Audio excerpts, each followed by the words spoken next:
আসসালামু আলাইকুম, শুভ সকাল। টেক্সটাইল এন্ড অ্যাপারেল মার্চেন্ডাইজিং এর 8 নম্বর লেকচারে সবাইকে স্বাগতম। আপনারা যেহেতু আগের দিনে আপনারা সবাই অ্যাবসেন্ট ছিলেন, তো তাহলে আমি একটু আগের দিনের আলোচনা হালকা করে রিক্যাপ করবো। আর আমি আপনাদের উদ্দেশ্যে কিছু কথা বলতে চাইছিলাম, কিন্তু সবার সেই ক্লাসে থাকাটা জরুরি। একজন দুজনকে বলে আসলে বাকিরা মিস করবে কথা। তো ওগুলা কিছু কথা আমি পরে শেয়ার করবো আপনাদের সাথে লেখাপড়ার বাইরে। আচ্ছা, তাহলে শুরুতে এই একটা সম্পর্ক বুঝেছিলাম, ওই আপনারা ওটা মিস করছেন।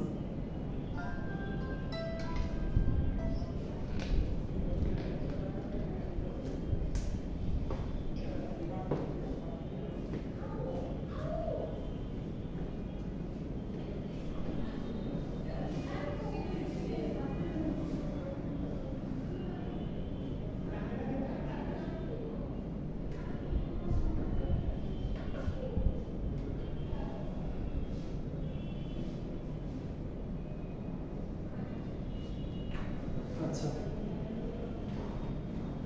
আয়শা, তাহলে বলেন এখানে আমি কি আঁকছি, মানে আমি যেটা আঁকছি এটা দ্বারা কি বুঝেছি?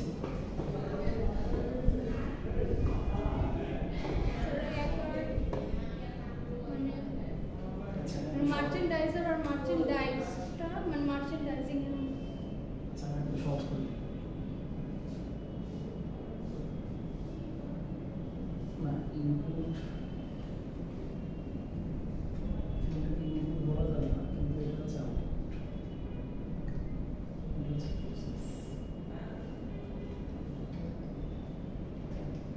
সেই হিসাবে ইনপুটও বলা যায়, কিন্তু সরাসরি এটা ইনপুট না, ইনপুট তো র ম্যাটেরিয়াল।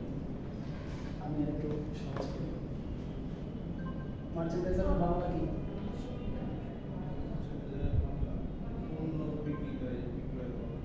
আচ্ছা, আপনারা সবসময় বিক্রি চিন্তা করেন কেন? বিক্রিটা হচ্ছে সেলার। এর আগে মনে হয় বিক্রির কথাটা এক্সাম্পল হিসেবে সবাই বিক্রির ব্যাপারটা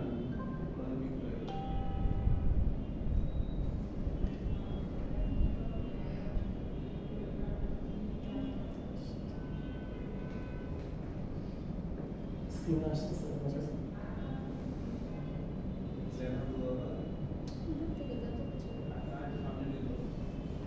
সামনে দিলে পুরো স্ক্রিন আসবে। এই স্ক্রিনটাও আসা লাগবে, মানে ওগুলো দরকার নেই। হচ্ছে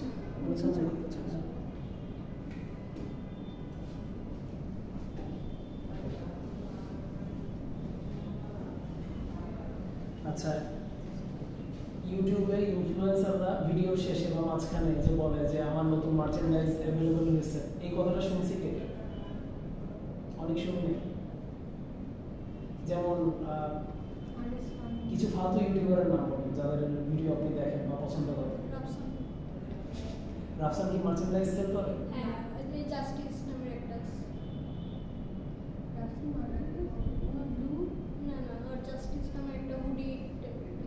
আচ্ছা, উনি দেখছেন বিধে তো বলতেছেন। আমি শুধু স্যার মানে ফুড রিভিউ দেখি। রাফসান হুডি স্পেশালি বাংলাদেশের যে আমি দেখছি ফরেন ইনফ্লুয়েন্সার যারা ইউটিউব ইনফ্লুয়েন্সার, ওরা ওদের ক্লদিং লাইনগুলো ই করে দেয়, ট্র্যাক করে দেয় যে আমার এনার্জি ড্রিঙ্কের এই লাইন আছে।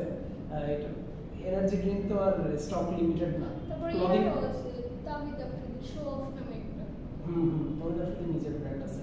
তো আমি বলতেছি কি ক্লদিং লাইন ওরা হচ্ছে যেগুলো লিমিটেড এডিশন বলে, ওগুলোকে মার্চেন্ডাইজ বলে। স্পেশালি কাপড়ের ক্ষেত্রে মার্চেন্ডাইজ ওয়ার্ডটা ইউজ হয়, আপনারা খেয়াল করে দেখবেন। এনার্জি ড্রিঙ্ক বা আদার যেগুলো হচ্ছে না কি বলবো, মানে যেটা ক্লদিং তো একরকম একটা জিনিস আছে যেটা লিমিটেড, মানে স্টক লিমিটেড। আর এনার্জি ড্রিঙ্ক বলেন বা হচ্ছে কোনো একটা গেমস, সে একটা গেমসের অ্যাডভার্টাইজ করতেছে বা কোনো একটা মুভির অ্যাডভার্টাইজ করতেছে, ওটা তো ভার্চুয়ালি ওইটা তো মানে আনকাউন্টেবল একটা প্রোডাক্ট, তাই না? মানে মুভি স্ট্রিমিং সার্ভিস সে তো প্রতি মাসেই কিনতে পারতেছে। কিন্তু গার্মেন্ট বা মার্চেন্ডাইজ এটা হচ্ছে বানাচ্ছি আমি 100 পিস বানাচ্ছি, এটা 100টা সেল হয়ে গেলে মানে স্টক লিমিটেড ওয়ার্ডটা কার ক্ষেত্রে প্রযোজ্য কার ক্ষেত্রে প্রযোজ্য না এটা তো আপনারা বুঝেন। অন্য যে পণ্যগুলো হচ্ছে সিঙ্গুলার করে করে আইডেন্টিফাই করা যায়। যেমন এখানে 2টা রো আছে, 2টা রোতে টোটাল হচ্ছে 16টা চেয়ার আছে। সাইডের এগুলো আমি এক্সাম্পল হিসাবে এগুলো কনসিডারেশনের বাইরে। তো এইভাবে স্টক লিমিটেড ওই জায়গায় মার্চেন্ডাইজ ওয়ার্ডটা আসে। আমরা একটু আলোচনা থেকে বাইরে চলে গেছি। তাহলে মার্চেন্ডাইজার হচ্ছে যারা ক্রয় বিক্রয় মধ্যস্থতা করে। সরল বাংলায় নিজের বোঝার সুবিধার্থে যদি আমরা এভাবে চিন্তা করি। আর মার্চেন্ডাইজিং হচ্ছে এই মধ্যস্থতার যে কাজে লিখছি না,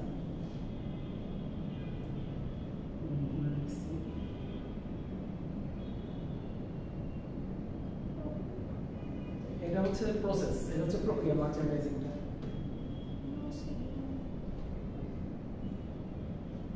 আচ্ছা, আর 3 নাম্বার যেটা মার্চেন্ডাইজ, এই ওয়ার্ডটার সাথে আপনাদেরকে ইন্ট্রোডিউস করতেছি, বা এটা হয়তো আপনারা যেহেতু আপনি ইউটিউবে দেখছেন, আপনি মার্চেন্ডাইজ যে অ্যাকচুয়ালি প্রোডাক্ট বা পণ্য এটা আপনি জানতেন। তো আপনি কি জানতেন মার্চেন্ডাইজ যে আসলে পণ্য, এটা যে নাউন। আরেকটা জিনিস আমি একটু ক্লিয়ার করি, এটাও নাউন, এটা ভার্ব, এটা noun.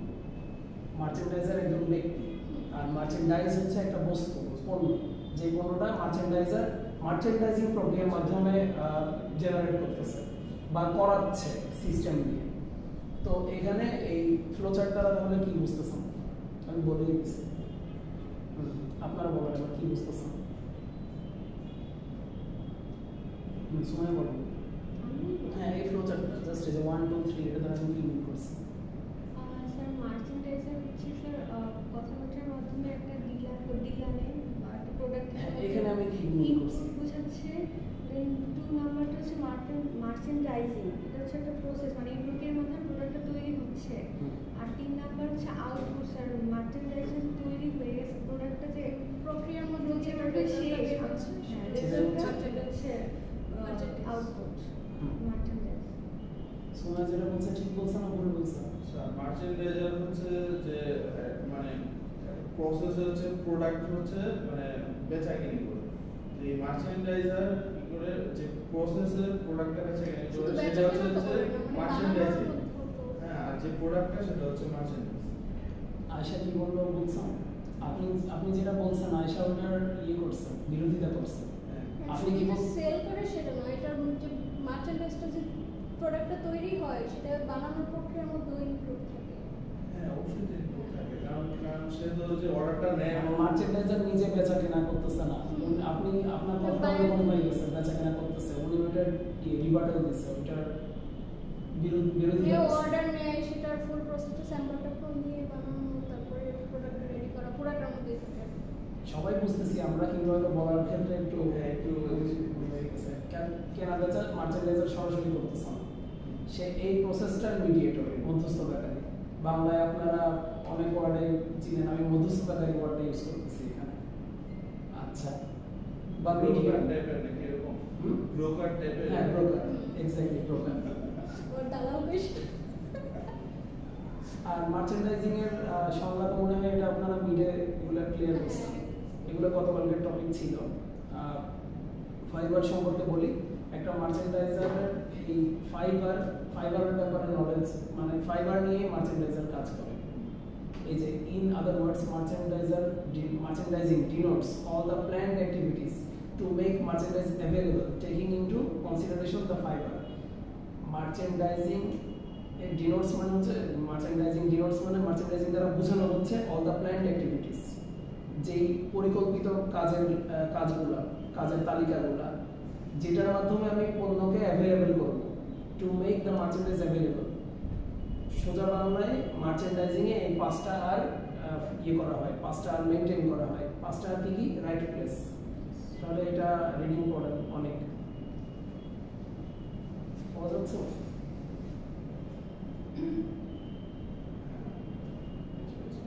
Right place. The merchandise should be at the right place where it is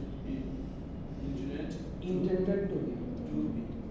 মানে মানে সঠিক জায়গা থেকে হচ্ছে মানে প্রোডাক্টটা কালেক্ট করতে হবে, প্রোডাক্টটা সঠিক জায়গায় থাকতে হবে, সঠিক জায়গায় থাকতে হবে। টু দিস হচ্ছে quality, it should be compliant with the quality standard.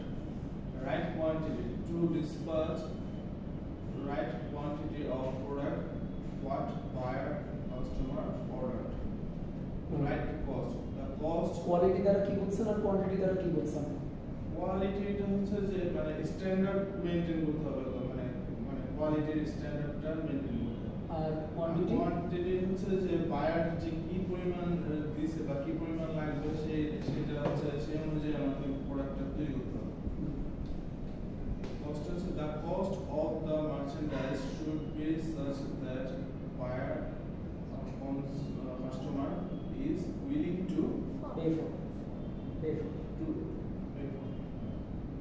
অর্থাৎ হচ্ছে মানে প্রোডাক্টের মানে যথোপযুক্ত হচ্ছে মানে কস্টিংটা রাখতে হবে। মানে এমন কস্ট এমন ওভার দা বাজেট হওয়া যাবে না যেটা কাস্টমার পে করবে না। সবসময় আমাকে বাজেটের ভিতরে কস্টটা রাখতে হবে, right time. No one wants to wait in delivery schedule. ওগুলো তো over budget sir. Is very mandatory.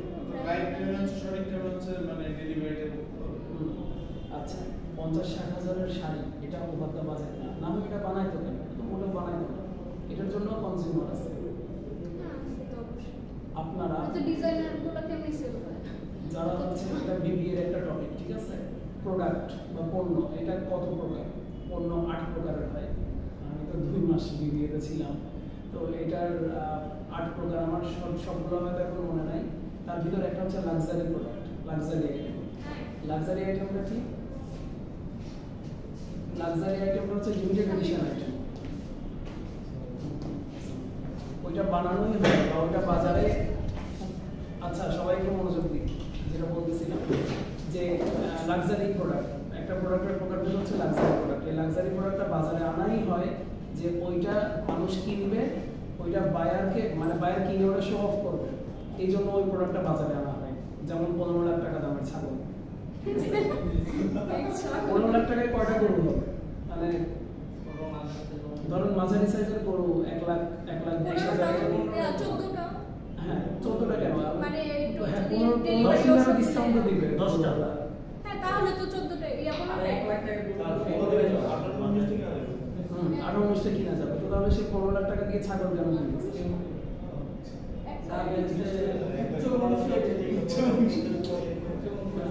আপনারা নিজেরা বিক্রেতার পয়েন্ট অফ ভিউ থেকে চিন্তা করেন যে আপনি একটা ছাগল 15 লাখ টাকায় কেন আনবেন, ক্রেতা 15 লাখ টাকা দিয়ে কেন কিনতেছে?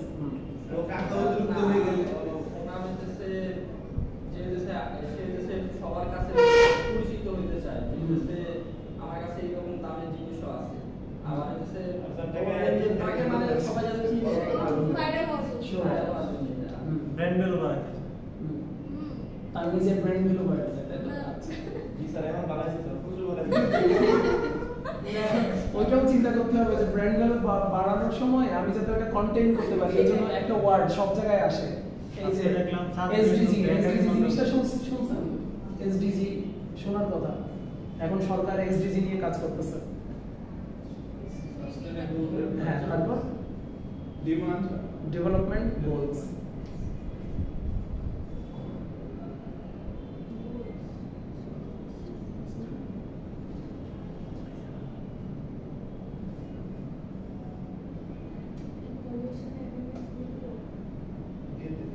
মানে আমি হচ্ছে ঠিক আছে এত পপুলার হয়ে গেলাম বা আমি এমন একটা ব্র্যান্ডিং করে ফেললাম, আমি এমন একটা বিজনেস করে ফেললাম, আমি সাস্টেইন করতে পারলাম না, সেই ছাগলটাও বিক্রি হলো না দিন শেষে। তারপরে আমি ওটা এত ব্লোন আউট অফ প্রপোর্শন, মানে এত ফুলে বেড়ে গেছে যেটা যে বিটিটা কন্ট্রোল করতে পারে নাই। মানে ব্যাপারটা কেমন, আপনি একটা ক্যাকটাস গাছ এখানে ক্লাসরুমে রাখছেন, যে এই রুমটার সৌন্দর্য বৃদ্ধি করার জন্য আমি ক্যাকটাসটা দিব, আনফরচুনেটলি ওটা একটা অন্য যাদের ক্যাকটাস হয়ে গেছে, ওইটা এখন ওভারগ্রো করে ফেলছে। তো এটা কি সাস্টেনেবল নাকি সাস্টেনেবল না? সাস্টেনেবল না। আচ্ছা ঠিক আছে, এক্সাম্পলটা তাহলে 60,000 টাকার শাড়ি, এটার উত্তর পাইছাম। 60,000 টাকার শাড়ি এটা অবশ্যই স্পেশাল অকেশনের জন্য রাখা হয় এবং এটার জন্য স্পেশাল কাস্টমার আছে। ও একটা বেচবে, একটা বেচে ও হচ্ছে আপনারা শার্ট কি বলবো 6,000 পিস বেচে বা 3,000 পিস বেচে যে প্রফিট করবেন, ও একটা বেচে সেই প্রফিটটা করবে। ওর হচ্ছে ডেমোগ্রাফিক আলাদা, ওর কাস্টমার বেস আলাদা, ওই লাইনে ইয়ে করে আর কি, ডিল করে। আচ্ছা এতটুকু ছিল। তারপরে তারা কি করে, তারা মূলত হচ্ছে রিসার্চ করে মার্চেন্ডাইজার, সংক্ষেপে বলে দিচ্ছে, এটা এখন এক্সপ্লেন করতেছি না।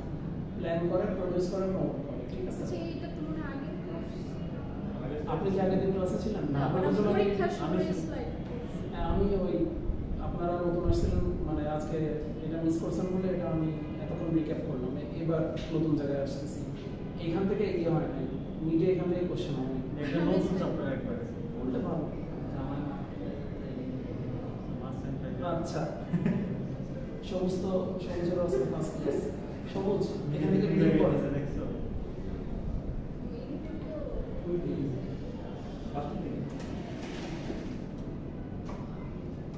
সাউন্ড জাজমেন্ট কি, এটা কি টাইটেল কি মানে কি পড়তেছি আমরা?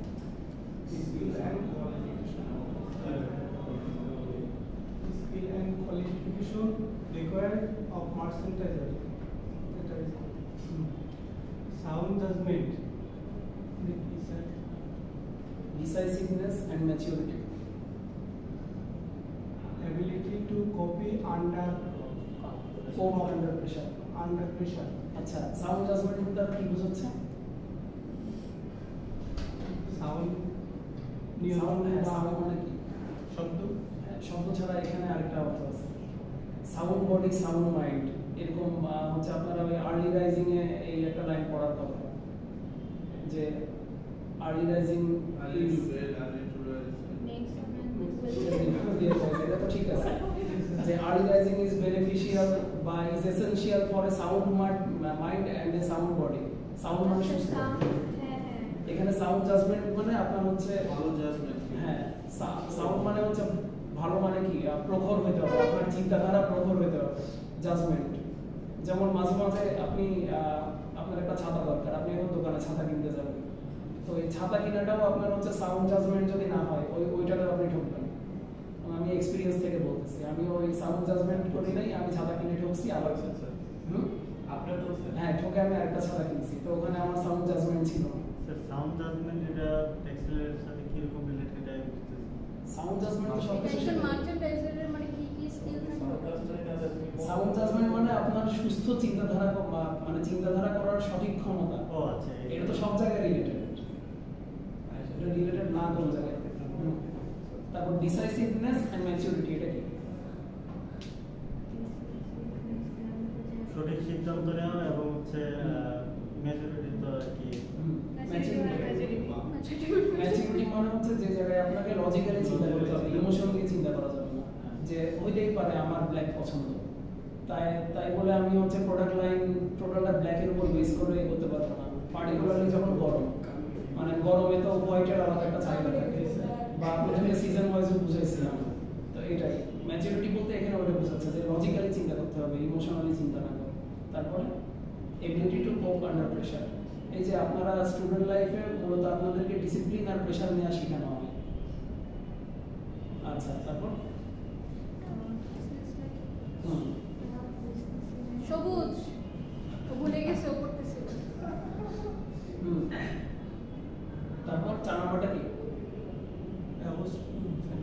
Tough tough business life approach. হ্যাঁ, এটা দ্বারা কি বোঝাচ্ছে? টাফ রিস্কও থাকতে পারে এরকম।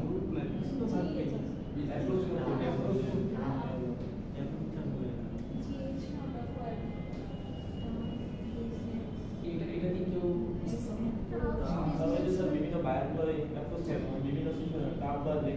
মানে প্রফেশনালি ওটা অ্যাপ্রোচ করতে পারে। এখানে যেটা বোঝাচ্ছে, হ্যাঁ মানে টাফ হতে হবে। ধরেন আপনি হচ্ছে র ম্যাটেরিয়াল কিনবেন আরেকজনের কাছ থেকে, আপনার ফ্রেন্ড র ম্যাটেরিয়াল প্রোডিউসিং একটা কোম্পানিতে জব করে, যেমন বাংলাদেশে হচ্ছে ওই যে কি জানো ইমপ্রেস নিউটেক্স তার হচ্ছে ফ্যাব্রিক সাপ্লায়ার।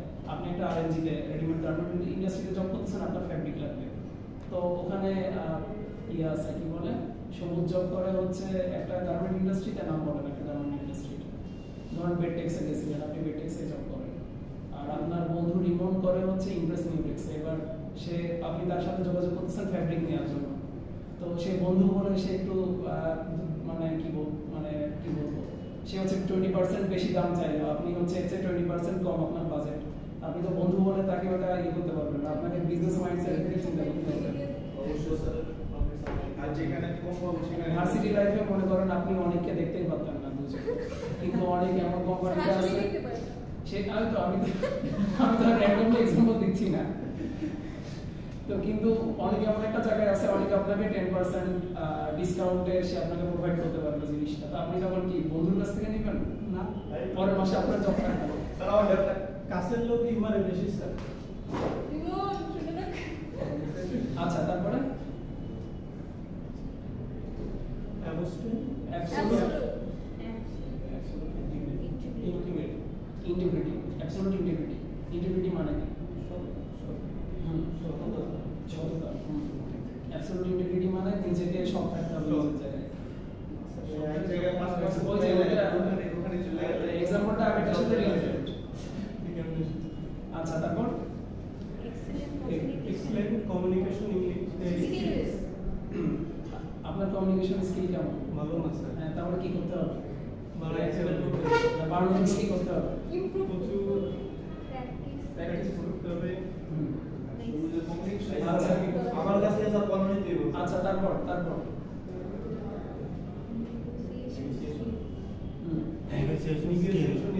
আচ্ছা নেগোসিয়েশন স্কিল এখানে সবচেয়ে বেশি কাজ আছে আপনার সেকেন্ড সবচেয়ে বেশি কাজ আছে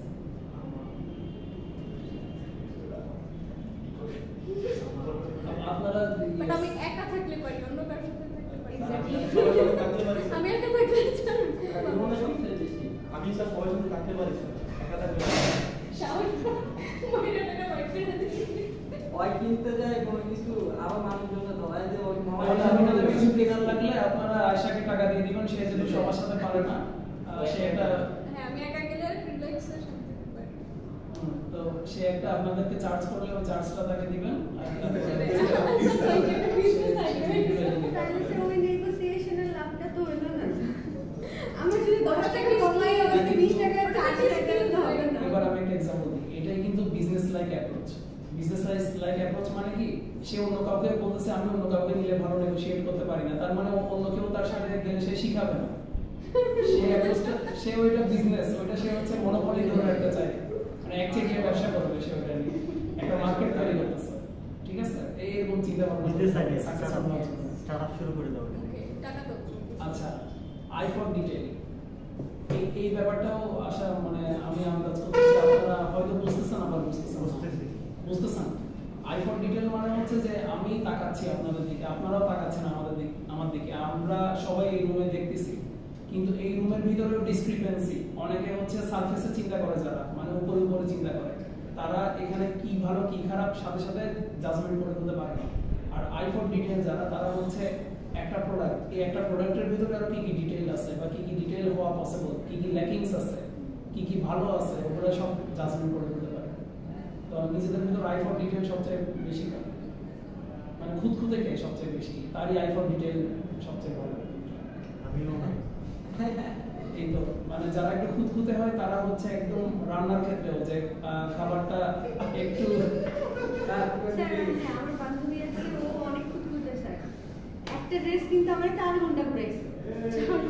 4 ঘন্টা 4 ঘন্টা ওই তো এরকম পার্সনরা হচ্ছে কি বলবো ইউনিক জিনিস বের করে আনতে পারে কারণ সে ওইটাতে মানে সে দেখতেছে অনেক কিছু আমি নিজেও একটা দোকানে 5 টাকা এটা হচ্ছে একটা স্কিল হইতে পারে স্যার এটা জানি গর্বিত হবে না আইফোন ডিটেইল এটা তো কাজের ক্ষেত্রে অনেক হেল্প করে স্পেশালি কাজের ক্ষেত্রে আর ওটা দিন শেষে কেউ যখন এমন না যে আপনার আগে থেকে আইফোন ডিটেইল ভালো তার মানে এমন না যে বাকিরা হচ্ছে সাফার করবে একজন যখন একটা চাকরিতে ঢুকে ওই যে যেমন আয়শার যে এটা মানে আমি যেটা আয়শার एग्जांपल দিলাম যে সে কাউকে সে একা একা ভালো করে ওটা বলতেছে কিন্তু কথার কথা আয়শার সাথে যদি সুমাইয়া যায় রেগুলার আস্তে আস্তে সেও কিন্তু ওই স্কিলটা ডেভেলপ করবে যে ও কিভাবে কথা বলে কিভাবে অ্যাপ্রোচ করে ওটা দেখে শিখে নিতে পারবে স্যার একটা জিনিস আমি ভালো পারি মানুষকে কপি করতে পারি যে কোনো জিনিস ওই তো মানে এটা আমরা মানুষ হিসেবেই আমরা পারি এই জিনিসটা কারণ আমরা মানুষ হচ্ছে অভিযোগী প্রাণী ঠিক যে আছে কোনো জিনিস আমি কপি দিয়ে খুব ভালো যে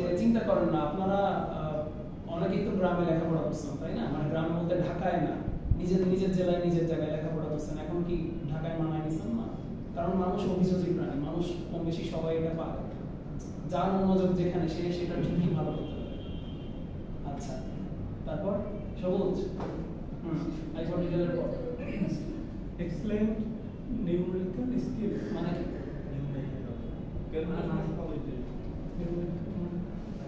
যে হিসাব নিকাশ শেখা হবে। তারপর ability to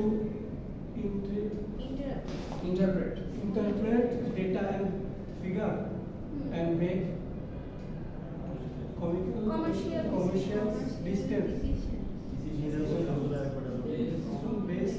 on them. এটা দ্বারা কি বুঝেছে?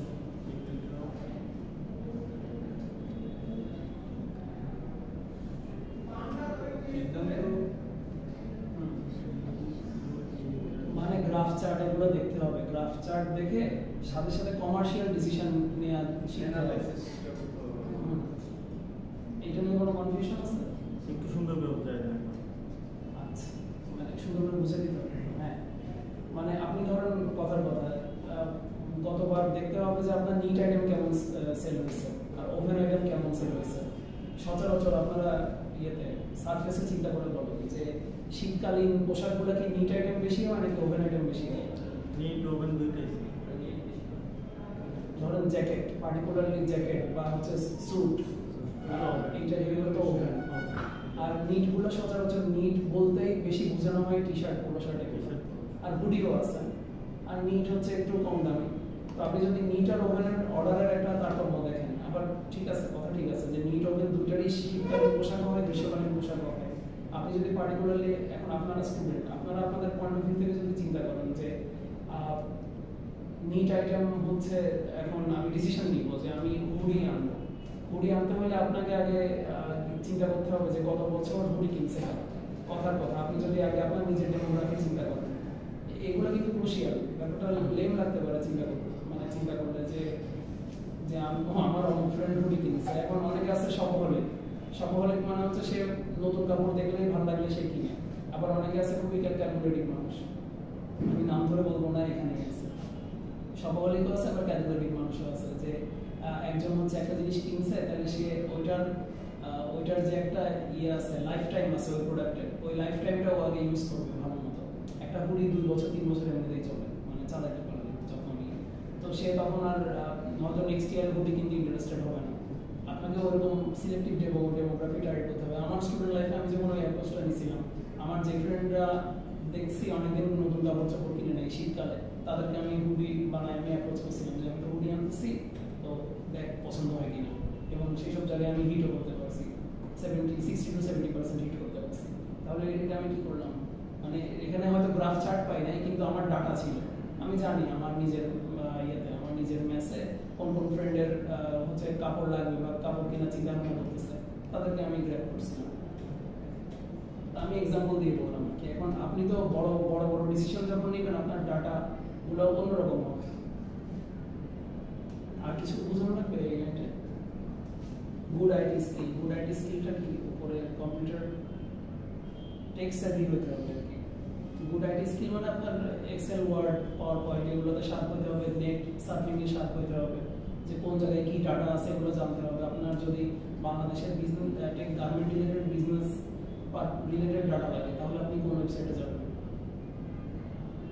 বাংলাদেশের গার্মেন্ট ইন্ডাস্ট্রি নিয়ে ওভারঅল কত বিজনেস করলো, কি আইটেম কেমন কি সেন্টার হলো, কোন ওয়েবসাইটে যাবেন? কি জানি নামটা ভুলে গেছি। হ্যাঁ, বিজিএমই এর ওয়েবসাইটে যাবেন। বিজিএমই এর ওয়েবসাইটে একদম ওভারঅল সবকিছু, এই যে প্রতি ফিসক্যাল ইয়ার, প্রতি অর্থ বছরে কত রপ্তানি হলো, তারপরে পজিশন এখন কেমন আছে। আবার যদি আপনি বিশ্বের ডাটা নিতে চান, আপনাদেরকে আমি যে ডাটা দিয়ে অলরেডি আগে ক্লাস নিয়েছি, ওটার জন্য কোন ওয়েবসাইটে যেতে হবে?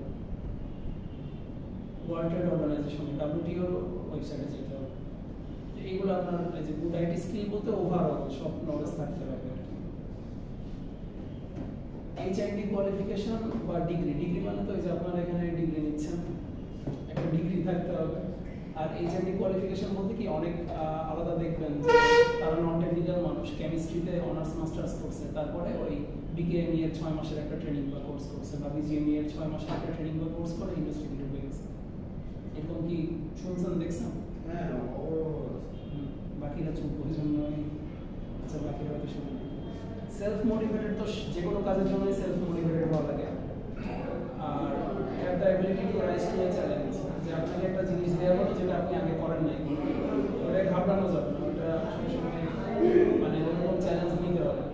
এগুলো এভাবে এক্সপ্লেন করার কিছু না, কিন্তু তাও বললাম রেসপন্সিবিলিটিস অফ এ মার্চেন্ডাইজার। একটা মার্চেন্ডাইজারের সেই কাজের তালিকায় কি কি আছে? Vendor management. ভেন্ডর ম্যানেজমেন্ট মানে হচ্ছে যেটা বললাম যে সবুজ যদি মার্চেন্ডাইজার হয় একটা গার্মেন্টস, তার ফ্যাব্রিক লাগবে, সে ফ্যাব্রিকের ভেন্ডর খুঁজবে। রিমন একটা ভেন্ডর, অনেক একটা ভেন্ডর, তাদের কাছ থেকে কোটেশন দিবে। কোটেশন ওয়ার্ডটা শোনেন যে বিভিন্ন অর্ডার প্লেস করার আগে আগে বলে যে কোটেশন দেন কোম্পানির কাছে। সেই কোম্পানি তখন বলে আপনার হচ্ছে ইয়ে দেন, আপনার রিকোয়ারমেন্ট বা আপনার ইয়ে দেন, ওটাকে প্যাকিং লিস্ট পারচেস অর্ডার আগে কি দেয়, মানে আপনার লিস্ট দেন যে কি কি আইটেম আপনি খুঁজতেছেন, সেগুলো তারা আবার স্পেসিফিকেশন মেনশন করে দেয়। এরপর ওরা কোটেশন দেয় যে আপনার যেমন এই যে আমাদের আপনাদের জন্য ল্যাব ডেভেলপ করতে চাইলে আমরা আরো মেশিনারিজ আনতেছি, স্পিনিং এর মেশিনারিজ আমাদের আনার চিন্তা আছে, তারপরে হচ্ছে নিটিং এর কিছু আনার চিন্তা ভাবনা আছে। ওগুলো আমরা ওভারঅল কোটেশন খুঁজি, মানে এগুলো আমাদের খায়রুল স্যার দেখেন, উনি কোটেশন চাইলে কোম্পানিগুলো কোটেশন পাঠায় যে এই আইটেমটা এরকম স্পেসিফিকেশন, এটা প্রাইস এরকম পড়বে, এটার সাথে আমরা এই সার্ভিস বা বেনিফিট প্রোভাইড করব।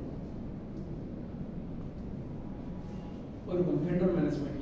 তারপর হচ্ছে প্রোডাক্ট ডেভেলপমেন্ট। প্রোডাক্ট ডেভেলপমেন্ট হচ্ছে যে স্যাম্পল ডেভেলপমেন্ট, যেটা আমি বলি সবসময় যে মার্চেন্ডাইজার দুই প্রকার, এগুলো বলছি না যে একটা হচ্ছে প্রোডাকশন মার্চেন্ডাইজার, একটা হচ্ছে স্যাম্পল প্রোডাক্ট পিডি বা এসডি, স্যাম্পল ডেভেলপমেন্ট বা প্রোডাক্ট ডেভেলপমেন্ট মার্চেন্ডাইজার, তাদেরকে ডেভেলপ করতে হয়। এটা মূলত হচ্ছে ওই যে বললাম যারা স্যাম্পল ডেভেলপমেন্ট মার্চেন্ডাইজার বা প্রোডাক্ট ডেভেলপমেন্ট মার্চেন্ডাইজার, তাদের মেইন লায়াবিলিটি বা তাদের মেইন রেসপন্সিবিলিটি পড়ে প্রোডাক্ট ডেভেলপমেন্ট। আর প্রোডাকশন ম্যানেজমেন্ট তাহলে কার লায়াবিলিটিতে পড়ে?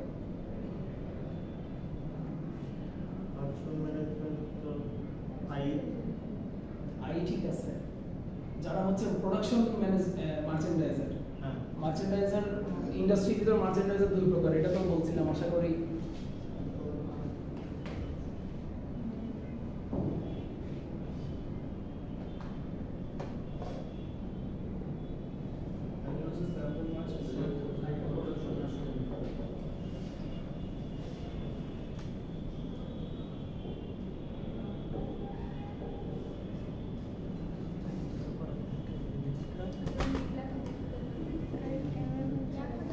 তাহলে প্রোডাকশন ম্যানেজমেন্ট এখানে কি স্ক্রিনে কোনো প্রবলেম আছে?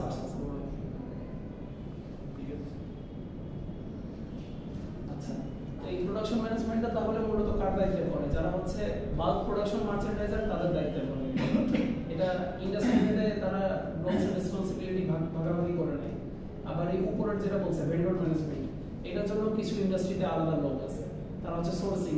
এটা মনে হয় একদিন ওই ক্লাসে আপনারা শেষে আসছিলেন, আপনাদের জুনিয়রদেরকে ইয়ে করতেছিলাম, সোর্সিং নিয়ে তারা কোশ্চেন করছিল। তো এটার জন্য ইন্ডাস্ট্রিতে আলাদা সোর্সিং মার্চেন্ডাইজার থাকে। সে শুধু কোন আইটেম, যে এই যে ড্রিম কার্ডে এত রকমের আইটেম দেখতেছেন, প্রত্যেকটা আইটেমের জন্য ইন্ডিভিজুয়ালি হচ্ছে ইয়ে করা লাগে, খোঁজাখুঁজি করা লাগে যে কোন কোন ইয়ের কাছে কি বলে কোন সেলার বা কোন ভেন্ডর কোন আইটেম সেল করতেছে, তার কাছে আমি আদার আর কি কি পাচ্ছি, সে সবগুলো মিলে আমাকে ডিসকাউন্ট দিতে পারতেছে কিনা, বা একজনের কাছ থেকে আমি যত বেশি আইটেম কিনতে পারবো সব আইটেম আমি একসাথে রিসিভ করার চান্স বেশি। আমি যদি চারটা আলাদা ভেন্ডরে, যে এই কলমে ধরেন আপনারা এই যে তিনজন আছেন, এই তিনজন যদি আলাদা ভেন্ডর হয়, এবার অনেক যদি এরকম তিনজন আলাদা ভেন্ডর থেকে জিনিস অর্ডার করে, ওর মাথায় একটা টেনশন থাকবে যে তিনটা আলাদা করে রিসিভ করা হবে। কিন্তু ওইটা না করে যদি সুমাইয়া একা আপনাকে প্রোভাইড করতে পারে, তাহলে আপনি তার কাছ থেকে সব আইটেম নেবেন। প্রাইস, হ্যাঁ প্রাইস যদি রিলেটেড থাকে, প্রাইস খুব তারতম্য হয়ে গেলে তখন আপনাকে আদার চয়েসে যেতে হবে।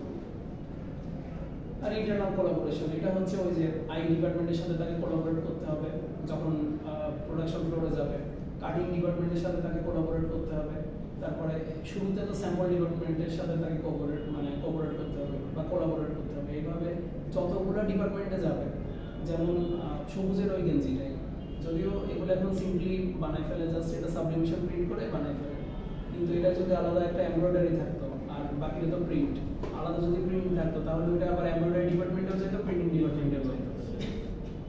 ও যেমন আমারটাই, এই যে আমারটাই ইয়ে আছে, এমব্রয়ডারি আছে, এটা এমব্রয়ডারি ডিপার্টমেন্টে যাইতো, আমারটা আলাদা কোনো প্রিন্ট নাই। তো তাহলে এমব্রয়ডারি ডিপার্টমেন্টের সাথে ওকে কোলাবোরেট করতে হতো যে আপনি আমাকে স্লট কবে দিতে পারবেন, ও আমাকে বলবে যে অমুক তারিখে আমি স্লট দিতে পারবো, আমার প্রোডাক্ট ওই টাইমে ইনপুট হয়ে যাবে, আর একটা সার্টেন টাইম পর বের হবে।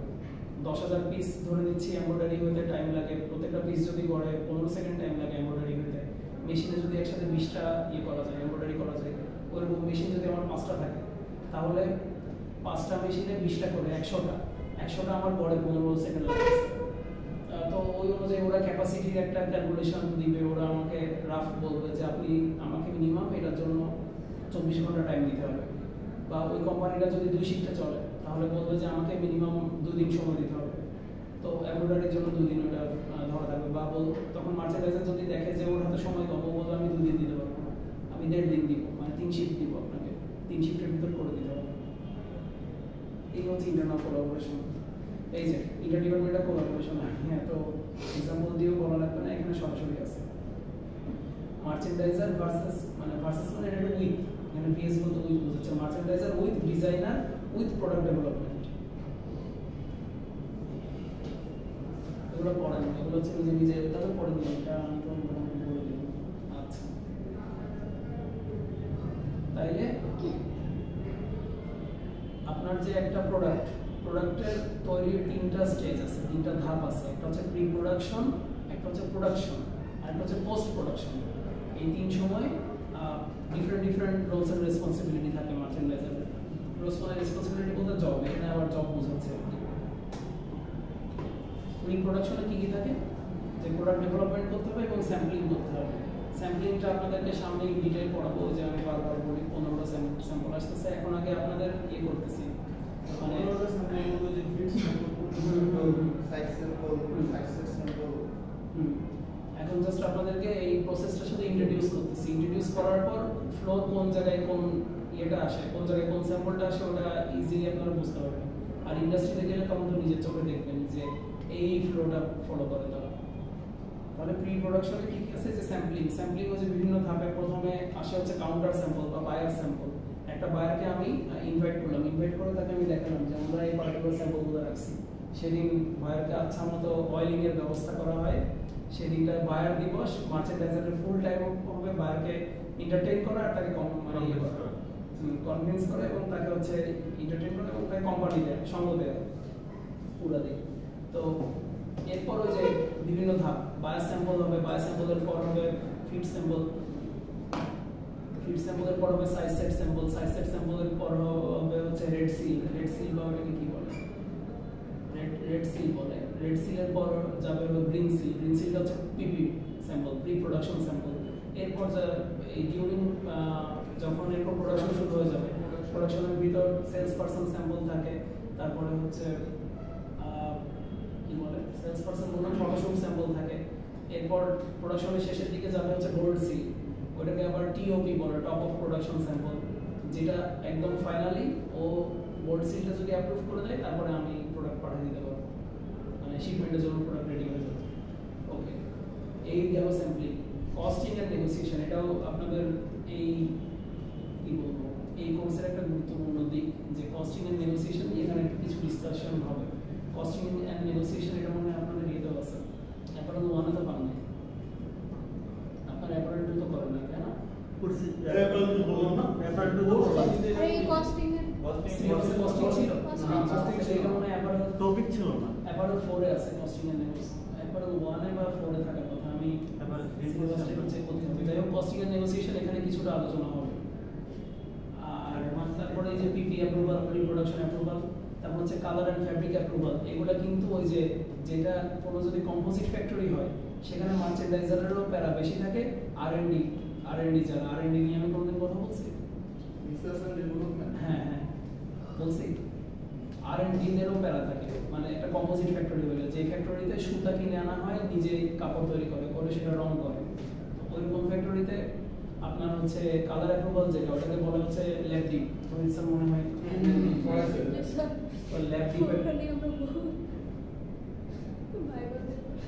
ল্যাব ডিপের অ্যাপ্রুভাল নেওয়া লাগে। তারপরে হচ্ছে এমব্রয়ডারি সোয়াচ,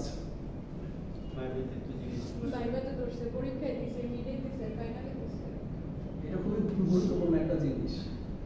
মার্চেন্ডাইজার হলে সারাদিন এই lab deep, fabric swatch, embroidery swatch, printing swatch, এগুলো নিয়ে দৌড়াদৌড়ি করতে হবে অ্যাপ্রুভাল নেওয়ার জন্য। তারপর ফিট অ্যাপ্রুভালটা কি? ফিট অ্যাপ্রুভাল হচ্ছে মূলত অর্ডার শুরুর দিকের প্রথম দিকের গুরুত্বপূর্ণ একটা স্যাম্পল, এটা পিপি স্যাম্পলের আগে আসে। ফিট অ্যাপ্রুভাল বলতে বোঝানো মনে হচ্ছে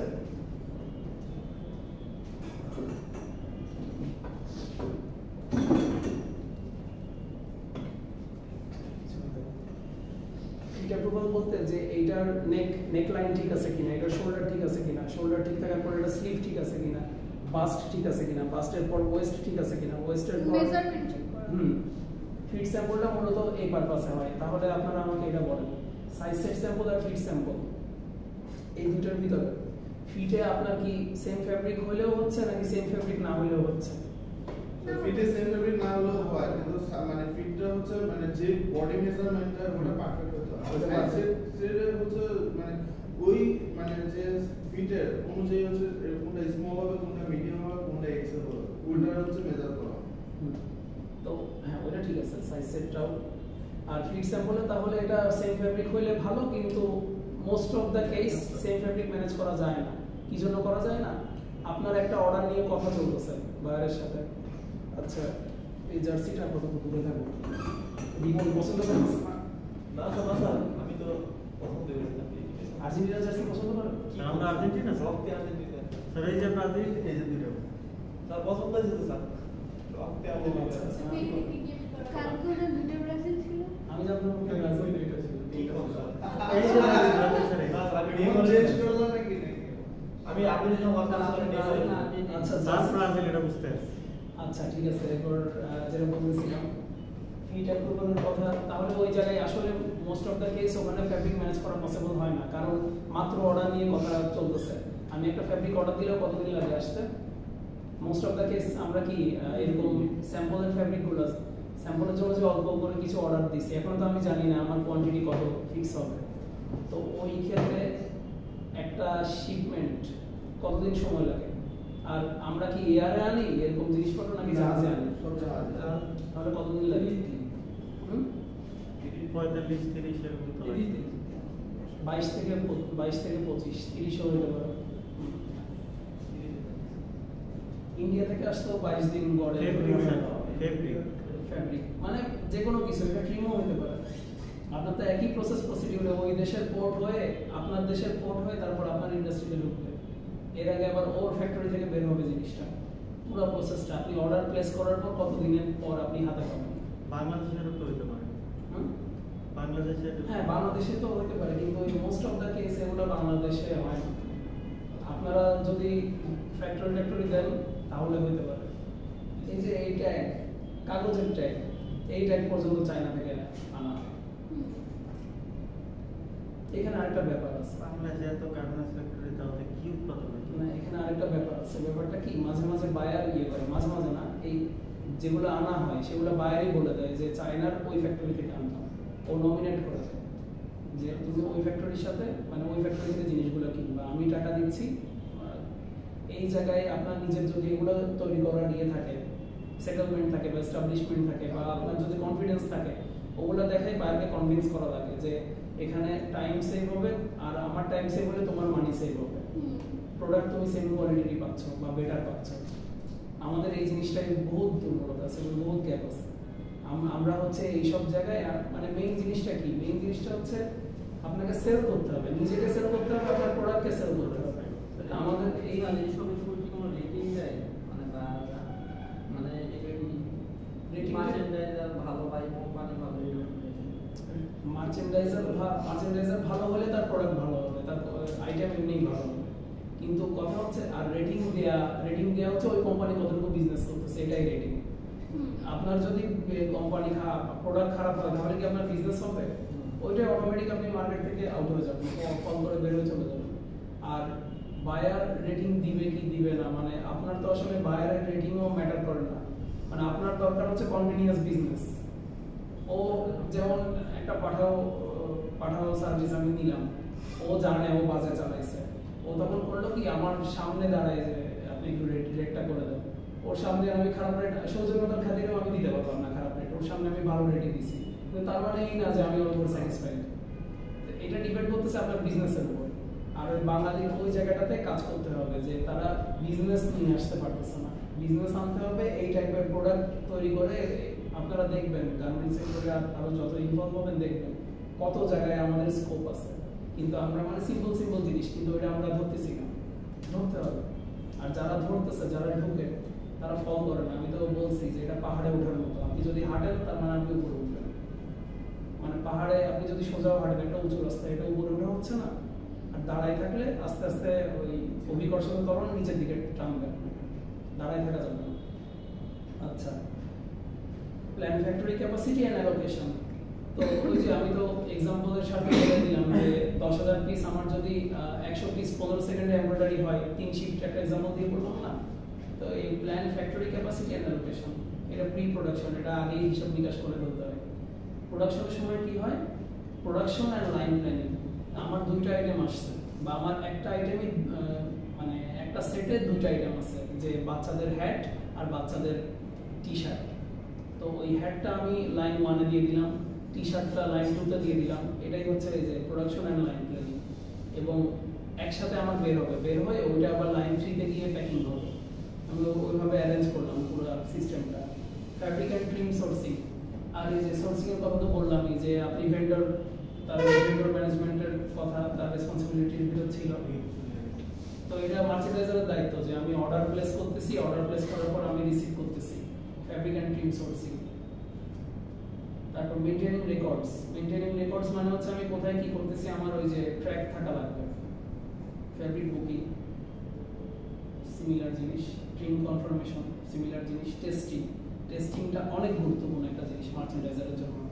একটা কাপড়ের স্পেশালি বেবি আইটেমের ক্ষেত্রে বা স্পেশালি সেনসিটিভ আইটেমের ক্ষেত্রে যত রকমের টেস্ট, মানে সিকিউরিটি এনশিওর করার জন্য বা কোনো রকমের হ্যাজার্ডাস কেমিক্যাল যাতে ওখানে ইনভলভ না হয়, এটা এনশিওর করার জন্য যত রকমের প্রসিডিউর মেনটেন করা লাগে, ওটা সব মার্চেন্ডাইজারকে খেয়াল রাখতে হয়। এবং ওইটা নিয়ে সামনে বিস্তারিত অনেকটা জায়গায় বিস্তারিত বর্ণনা আছে, এক্সাম্পল সহ।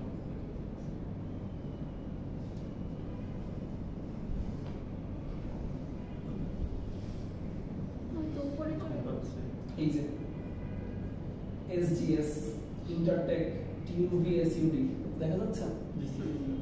এগুলো হচ্ছে টেস্টিং, মানে টেস্টিং সার্ভিস প্রোভাইডার, বড় কোম্পানি। এই সবসময় দেখবেন, আবার আপনারা নিজেরাও দেখবেন যে আপনাদের পরিচিত কেউ SGS এ জব করে বা ইন্টারটেকে জব করে, এরকম আছে শুনছেন?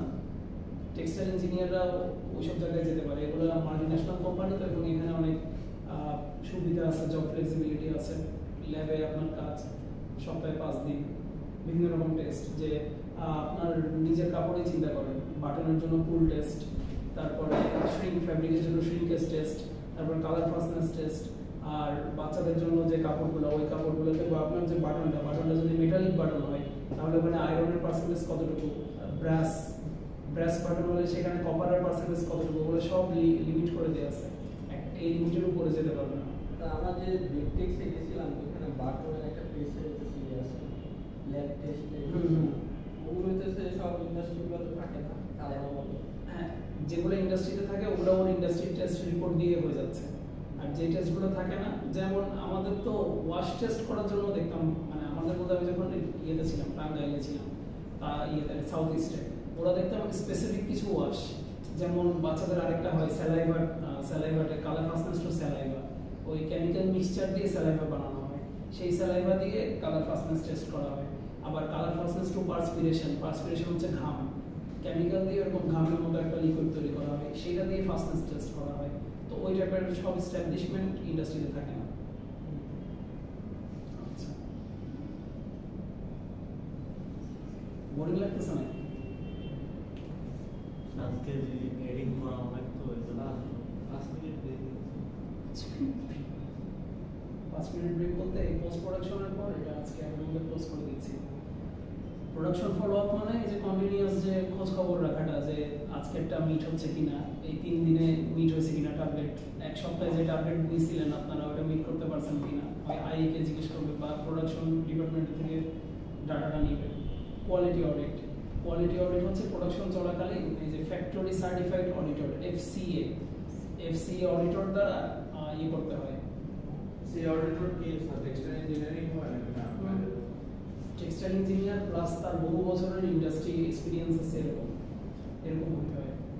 তো এইগুলো বাইং হাউসের নিজস্ব ওই যে বিভিন্ন বড় বড় বাইং হাউসের আপনারা লিঙ্কডিনে অ্যাকাউন্ট থাকলে দেখবেন দুদিন পর পর অ্যাডভার্টাইজ আসে, ভ্যাকেন্সি দিচ্ছে, লিয়ান ফার্ম ভ্যাকেন্সি দেয়, তারপরে কার্টার্স ভ্যাকেন্সি দেয়, বড় বড় কোম্পানি সবাই দেয়। আমি গার্বারের দেখছি, তারপরে জিসি এটাই তো কাজ, মানে ওরকম আর কি ওয়ালমার্ট, তারপরে সেন্সবারি, এবং বাংলাদেশের দেয়, বাংলাদেশের বাইং হাউসে তারা হচ্ছে এই যে অডিটর, মানে অডিটর পোস্টে দেয়, কিন্তু ওটার জন্য আপনার ফ্যাক্টরি এক্সপিরিয়েন্স লাগবে 8-10 বছর এক্সপিরিয়েন্স, না হয় আপনি ধরবেন কিভাবে এইগুলো ডিফেক্ট। পোস্ট প্রোডাকশন শেষের দিকে আমি তো বলছি একটা অর্ডারের লাইফ সাইকেল 3 থেকে 4 মাস থাকে, 90 দিন বা 120 দিন। তো ওই আপনার ওই অর্ডারটার যে লিড টাইম, সেই লিড টাইমটা যখন 70 দিন 75 দিন ওভার হয়ে যায়, তখন ওটার একটা ভেসেল বুকিং দিয়ে দেওয়া লাগে। ভেসেল বুকিং মানে কি? ওই ট্রেনের অগ্রিম টিকিট কাটার মতো, যে আপনারা জানেন 13 তারিখের পর আর এক্সাম নাই পূর্বদিকে, তো আপনারা হচ্ছে 2 তারিখ টিকিট দিয়েছে, সাথে সাথে অ্যাপে গিয়ে কেটে ফেলছেন। এটাই হচ্ছে যে শিপমেন্ট স্ট্যাটাস বা যে ভেসেল বুকিং যেটা। তারপর হচ্ছে প্ল্যানিং, ডকুমেন্টেশন, পেমেন্ট। এই আপনার ডকুমেন্টেশন আর পেমেন্ট, এই যে এলসির ব্যাপারে তো আশা করি লেটার অফ ক্রেডিট কম বেশি ধারণা আছে সবার। এলসির যে ডকুমেন্টেশনগুলো, যে আপনার দিক থেকে করতে হবে হচ্ছে পিও, পারচেস অর্ডার, আর ওরা এলসি ডকুমেন্ট পাঠিয়ে দিবে, সেটা প্রসেসিং এর কাজ করতে হবে। আপনাকে পারচেস অর্ডার রেডি করতে হবে, যে প্যাকিং লিস্ট, আমি যে এই আইটেম পাঠাচ্ছি এই বিস্তারিত সহ এগুলা। তারপরে আবার ইয়ের জন্য কি বলে পোর্টের যে এক্সপোর্ট ডকুমেন্টেশন আছে কিছু, যে আমি যে প্রোডাক্টটা এক্সপোর্ট করতেছি বিল অফ ল্যান্ডিং আছে, তারপরে ওইটার সাথে যেগুলো বললাম প্যাকিং লিস্ট দিতে হয়। প্যাকিং লিস্ট ছাড়া আর কি লাগে, তারপর কোম্পানি যে ওরা যে আপনাকে এলসি দিচ্ছে সেই এলসি ডকুমেন্টের কপি থাকা লাগে, আপনার টিআইএম থাকা লাগে, আপনার হচ্ছে রেজিস্ট্রেশনের যে আপনার যে কি বলে ট্রেড লাইসেন্সের কপি দেখানো লাগে, 6-7 রকমের অনেক ডকুমেন্ট দেখানো লাগে, আর পুরো প্রসেসটা ফলো আপ করতে হবে। কোথাও কোথাও এমন ভ্যাকেন্সি থাকে যে মানে এলসি কাজ খুব ভালোভাবে জানা হয়। এলসি তো মূলত ব্যাংক করে, কিন্তু আপনাকে ওই ডকুমেন্টগুলো চিনা লাগবে, বোঝা লাগবে, যে আপনাকে কেউ জাল ডকুমেন্ট যাতে ধরা দিতে না পারে। তবে এইটাও সরাসরি মার্চেন্ডাইজারের কাজ না, এটার জন্য আলাদা আবার ডিপার্টমেন্ট থাকে, কমার্শিয়াল ডিপার্টমেন্ট। তাহলে আজকে এতটুকু থাকুক, ক্লোজ করি।